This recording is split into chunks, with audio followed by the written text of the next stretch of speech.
Bastidores, com Luiz Carlos Bernardes. Olá, Luiz Carlos Bernardes, bom dia. Bom dia, Paulo, pessoal do estúdio e aos nossos ouvintes. Tudo em paz? Tudo, quer dizer, em paz assim, né? Observando aí essa situação que permanece entre Polícia Civil e reservadamente também Polícia Militar e Governo do Estado. Como o Rio também vive um momento complicado desculpa, entre os bombeiros e o Governo do Estado.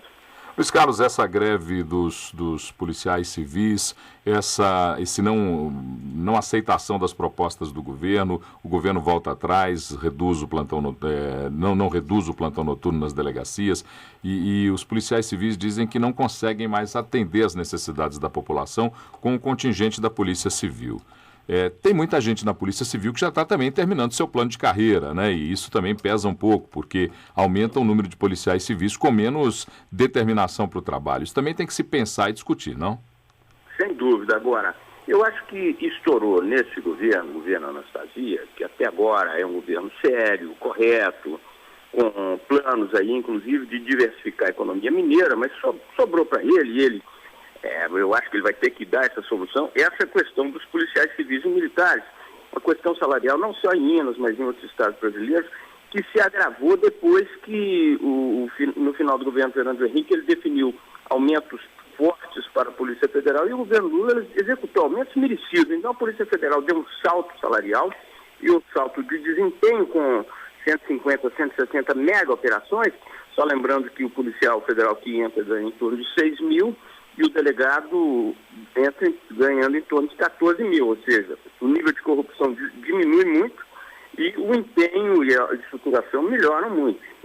Então era preciso sim resolver essa questão salarial aí dos nossos policiais, sem dúvida alguma. Agora, eu tenho uma proposta antiga, até porque eu também tenho uma certa experiência na área do direito, que seria o seguinte: greve na área pública, municipal, estadual, federal, a Justiça do Trabalho poderia, em 48 horas, convocar os dois lados, governo, prefeitura, que seja governo do estado ou governo federal, e os grevistas, para tentar solucionar. E aí ter reuniões constantes aí. Caso contrário, um lado resolve fazer uma greve indefinida, o outro lado resolve não negociar, e quem toma na cabeça, quem toma prejuízo é a população. Bom, Luiz Carlos, já que você falou de uma reforma na polícia, vamos falar de uma reforma na política, que tem quase as mesmas letras, mas objetivos diversos. Pode ser. Alguns deputados federais de Minas me chamam a atenção aí, porque pode ser que nessa quarta-feira alguns projetos da reforma política vão a plenário. Entre eles, tem um projeto de lei que impede que prefeitos e vice-prefeitos transfiram o domicílio eleitoral durante o exercício do mandato.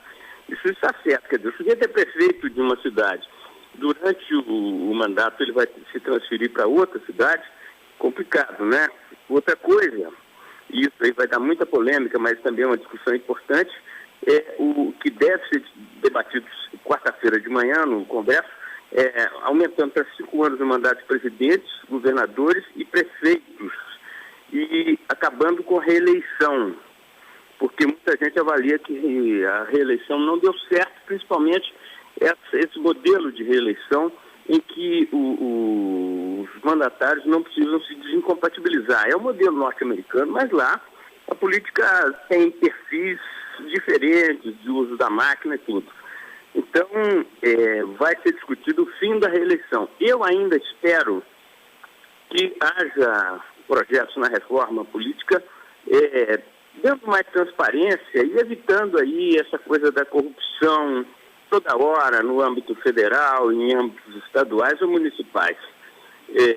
Então eu esperava mais transparência e mais velocidade nesses casos aí de corrupção, em casos eletivos ou em casos de pessoas que ocupem máquinas estaduais, federais ou municipais. E fiquei surpreso quando tive a informação de que tem gente pressionando o governador Anastasia, porque a proposta que ele fez para a Assembleia de ficha limpa estadual seria muito dura, quer dizer, puxa vida, eu acho que a Anastasia fez uma proposta correta, endurecendo aí, ele acabou indicando algumas pessoas aí que tinham ficha suja, ele teve que demiti-los, mas fez uma proposta correta e muito forte.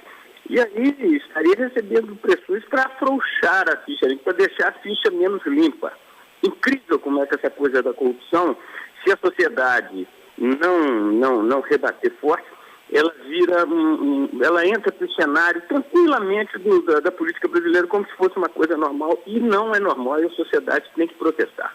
É o que devia ser um valor natural, começa a virar qualidade, e isso deixa a gente muito triste. Exatamente. Luiz Carlos Bernardes, grande abraço, prazer falar com você nessa manhã de segunda-feira. Tenhamos uma ótima semana.